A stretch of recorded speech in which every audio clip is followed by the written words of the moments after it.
खरीप हंगामात शेती मशागत कामाला वेग आला आहे। केंद्र सरकारनं रासायनिक खतांच्या किमतीत 300 ते 400 रुपयांची भरमसाठ वाढ केली आहे। यामुळे मात्र शेतकऱ्यांचं कंबरडं मोडलंय।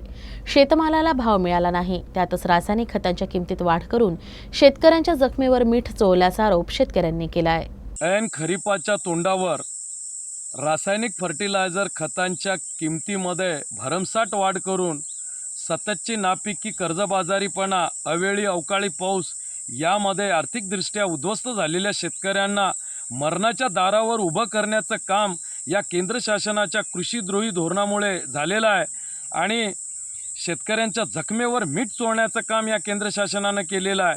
मी आपल्या माध्यमातून केंद्र शासनाकडे व राज्य शासनाकडे मागणी करतो की वाढलेल्या खताच्या किमती तातडीने कमी करून शेतकऱ्यांना दिलासा द्यावा, अन्यथा या विधायक मागणीकरिता स्वाभिमानी शेतकरी संघटनेच्या माध्यमातून राज्यभर तीव्र आंदोलन करून या रासायनिक खताच्या वाढलेल्या किमतीसाठी एल्गार पुकारून आम्ही रस्त्यावर उतरण्याची भूमिका घेऊ, याची जाण राज्य शासनाने ठेवावी अशी मागणी मी आपल्या माध्यमातून केंद्र आणि राज्य शासनाकडे करतो।